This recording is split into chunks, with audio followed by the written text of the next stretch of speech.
Nu, mēs lēžam nopirkt ļoti dārgu detaļu. Jā, štuk 600 eiro. Kas tajā kastītē ir? Eļas sūknis.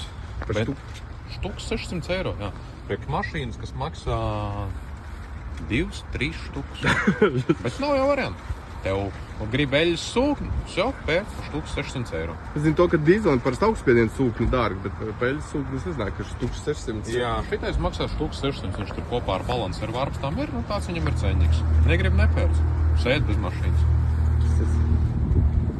Jā, dārgas detaļas. Tas vēl nav pašas dārgākās. Aizbrauksim atpakaļ parādīšu citas detaļas. Dārgi. Tas jau maksās vēl lielāks cipars. Pamausam. Vai? Ot, re, kur ir dārgas detaļas. Re, kur ir motora bloks. Redz, viņš tādā aizsarga gondolā ir iekšā. Tas ir tā kā pretkorozijas materiāls. Šitais tipa pret rūsēšanu? Jā. Viņš neļauj veidoties.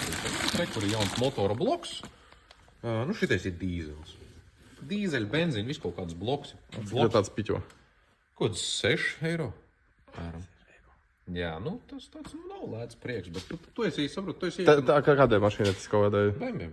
Jā, nu, sākot ar E90 un beidzot ar kaut kādu, nezinu, F15. Okay. Bet, nu, zini kā, tu esi, nu, nav jau tik dārgi viņš. 6 eiro, kas tas ir? Tas nekas nav. Tu brauc ar dīzeli, tu esi kaut naudas iekonomē.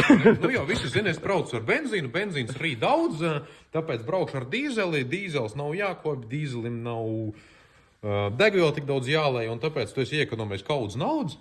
Tu noteikti esi vēl arī iekonomējis uz eļas maiņām, nu, garās eļas maiņas, un noteikti esi eļu palēto dabūjis, tu esi iekonomējis kaut naudas, līdz ar to tev tās 6 štuks nolacīt, nu, ir sīkums. Bet tev jau nepietiek ap liku bloku. Labi, bloku tu kāpēc jaunu, viņam reku nāk līdzi arī jaunu. Tas nāk komplektā iekšā? Jā, virzuļi nāk komplektā. Viņi arī visi ir iekšā, lai... Jā, viņi tajā pretkorozijas aizsarga materiālā tādā ir.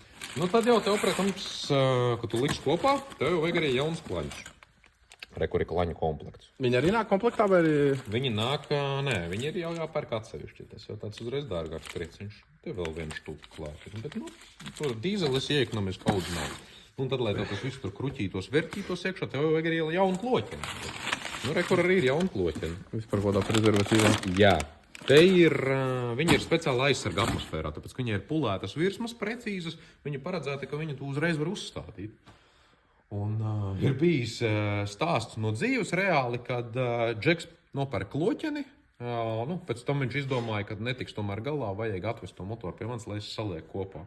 Bet tur kaut kur ir aizvests, tur, protams, nav redzējuši tādu brīnumu kā jaunu kloķeni.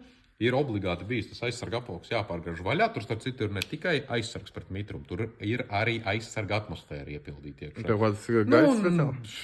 Nezinu, gaiss diez vai, bet, nu, varbūt, nezinu, varbūt slāpeklis. Nu, kaut kas, kas neļauj tam rūsēšanas procesam veidoties. Es nezinu tiešām. Aizvests, tur ir atgriezts vaļā. Tātad jau atmosfēra tiek atmosfērā, mums ir viss kaut kas un arī gaisa mitrums. Nu, pats gaisa mitrums par sevi bez kaut kāda katalizatora īpaši neiedarbosies, jo tā kloķeni jau arī, viņi ir apstrādāti bijusi tajā šķidrumā, un viņi arī ir pārklāti ar kaut kādu pretkorozijas šķidrumu, kas, nu, tā kā rūsas inhibitors, kas tā kā pasivē to virsmu un neļauj viņai veidoties tai korozijai. Es tad to kloķeni gribu tā kā likt kopā, skatos, vienā vietā ir pirkstu nospieduma kontūra brūngana, tātad neliela rūsiņa. A, kāpēc? Tāpēc, ka tev savu tie tīzlie nagi bija jābāž tur pie tām darbvirsmām klāt. Tev uz pirkstiem ir kas? Sviedri, kas ir sāls. Un es skatos te pirkstu nospiedumu uz kakliņu virsū. Labi, kad tas bija īsā laika periodā, nu, tāpēc es viņu ar ādas siksniņu čik nopulēju. Viss kārtībā, pazud bez pēdām. Bet, nu, varēja arī būt ilgāk. Jā, būtu atstāts mēnesis kaut kur garāžā kaut kādā mitrumā. Jā, mitrumā viss kakliņi. Pēc tam met ārā viņu. Nu, tu vari mēģināt viņu nopulēt, varbūt viņa vēl galējos robežu izmēros iekļausies. Vai arī otrs variants, tev vairs nebūs nomināls, tev jau būs remonts līpens. Un tā forši tu nopērci pa 2 jaunu kloķeni, un tev viņi ir jāslīpa uz remonta izmēru tikai tāpēc, kad nemāk uzglabāt. Un te ir atbilde, kāpēc bieži vien BMW detaļas ir dārgas. Jo visiem liekas, nu, kad noliktavu jau var būt arī šķūns lauku vidū jūras krastā pamests kaut kāds, un tu tur uztaisīs noliktavu un viss būs baigi krūt. Nē. Noliktavā glabāšana ir dārga, tāpēc, ka tur ir noteikta temperatūra, noteikts gaisa mitrums. Ne tikai tev jāuztur ir sistēma, uzglabāšana, plaukti, kaut kāds apgaismojums un Mitrums darbinieki, un- kas to meklē, bet vistrakākais ir tas klimats. Un tā klimata kontrole, lai uzturētu tajā noliktavā, tās noliktavas jau bembim nav tādas, kā te iedomājās 3 plaukti, neliels boksiņš un tam līdzīgi. Viņiem ir noliktavas. Es pats esmu redzējis, it sevišķi, kas ir priekš rūpnīcas, tas ir kaut kādu vairāku stāvu māju augstumā. Viņi ar milzīgiem liftiem braukā pa plauktiem augšā lejā. Es no sākuma domāju, kaut kāds fufels, tur zina mākslīgais intelekts. Tā kā redzēju to klātienē, tad es tā sapratu, ok. Ir, jā. Ir skaidrs, kāpēc tas ir milzīgs koncerns tāds. Tā ir štāda divīta maksāja. Jā. Nu, 2, 6, 8, 9. Nav lētāk nopirkt. Nu, E90 taču ir lētāk nopirkt, jā. ir lētāk, jā, bet